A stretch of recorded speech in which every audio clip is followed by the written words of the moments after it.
گلگت بلتستان حکومت کے اقدامات، تنظیمی معاملات اور ملکی سیاسی صورتحال پر تبادلہ خیال۔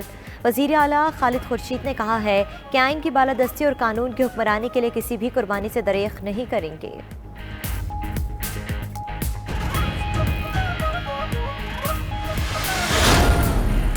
کراچی کی مردم شماری میں سنگین غلطیوں کا انکشاف۔ وفاقی ادارہ برائے شماریات نے کراچی میں آبادی شمار نہ کرنے کے ثبوت سندھ حکومت کو ارسال کر دیے۔ ادارہ برائے شماریات نے چیف سیکرٹری سندھ اور صوبائی کمشنر مردم شماری کو خط کے ذریعے آگاہ کیا۔ کراچی کے 34 شماریاتی بلاکس میں 0 آبادی دکھائی گئی۔ خامی کا سراغ خودکار نظام کے ذریعے لگایا گیا۔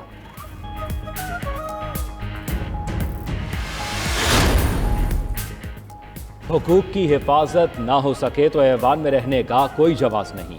ایم کیو ایم کے کنوینر خالد مقبول صدیقی کہتے ہیں شہری سندھ کے افراد حکومتی اقدامات سے لا تعلق ہو رہے ہیں۔ کوٹے کی تقسیم کی وجہ اور بنیاد زبان اور قومیت ہے۔ مردم شماری میں دیہی اور شہری سندھ کا معاملہ نہیں، زبان کا مسئلہ ہے۔ لطیفہ آباد، حیدرآباد میں فی بلاک 200 لوگ گنے جا رہے ہیں۔ قاسم آباد میں 2000 لوگ گنے جا رہے ہیں۔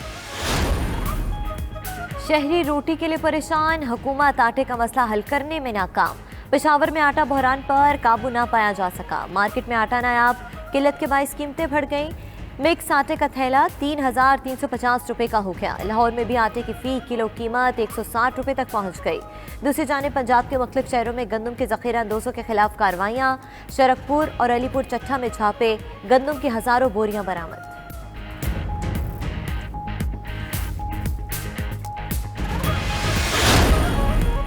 محکمہ خوراک پنجاب نے گندم خریداری کا ٹارگٹ بڑھا دیا۔ 3,80,000 کے بجائے 4.5 لاکھ میٹرک ٹن گندم خریدی جائے گی۔ فیصل آباد ریجن میں تاحال صرف 54,457 میٹرک ٹن گندم خریدی جا سکی۔ پنجاب حکومت کا کپاس کی پیداوار بڑھانے کے لیے کسانوں کو پیکج دینے کا بھی اعلان۔ کپاس کی کم از کم امدادی قیمت 8,500 روپے مقرر کر دی گئی۔